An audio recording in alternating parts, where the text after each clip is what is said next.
বাদ 2 দিন বন্ধ থাকবো। তাহলে নবীজির চুল মুবারক আর আমাদের চুল এক জিনিস না। নবীজির চুল মুবারকের সাথে আমি আপনি যেতে পারবো না। কিতাবের নাম কানজুল উম্মাল, হযরত আলী রাদিয়াল্লাহু তাআলা আনহু থেকে বর্ণিত।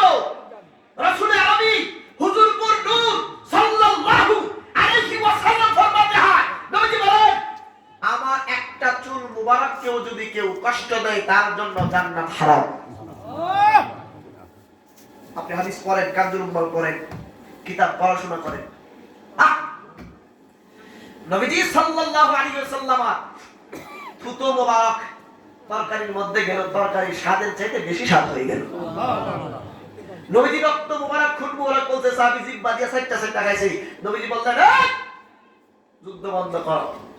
হাত ধরে বলছে, তোমরা কি জান্নাতি লোক দেখতে চাও? নবী গো, এখানে জান্নাতি লোক কোথায় পাবো? এই যে মালিক ইবনে সিনান, সে জান্নাতি। সুবহানাল্লাহ।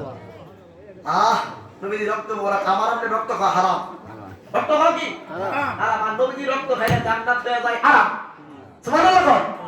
নবীজি রক্ত মুবারক চুল মুবারকের সাথে আমাদের রক্ত চুলের কোনো তুলনা নাই। এরকম প্রত্যেকটা তুলনা করলে আমাদের দস্তুরনা বলির কোনো অস্তিত্বই থাকবে না। নবী আপনার মতই মুখের নেই।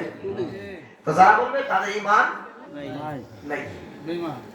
পরিষ্কার কথা, পরিষ্কার হিসাব। আপনি কথা বলুন, ইংলিশে বলবেন, আসেন, অল টাইম প্রস্তুত। উর্দুতে বলবেন, আসেন, আরবিতে বলবেন, বলেন। কিন্তু আমার রাসূলুল্লাহ শান্তি খাটো করবেন, এটা কোন উম্মত, কোন মুমিন মেনে নিতে পারে না। ঠিক না বেশি? মানে বুঝতেছেন যে অলিপুর গ্রামে আশরাফুল হক, মুফতি আশরাফুল হক জয়নগরীকে দাওয়াত দিছি। এই ফলাফল মানুষ খিতা কয় না, শুরু করেছে ভালো ধরি, জাল বেশি না, পায়জামা গরম হয়ে যাবে। যাই হোক, আমি আমার বাবা সমর্থন বাবা বলছি, ওনাকে বসিয়ে রেখে আমি কষ্ট দিব না, আমি ক্ষমা চেয়ে নিচ্ছি, কারণ আমি দোয়া নিয়ে চলি। আমি কোথায় ছিলাম? হযরতে আলী মুর্তজা রাদিয়াল্লাহু তাআলা আনহু।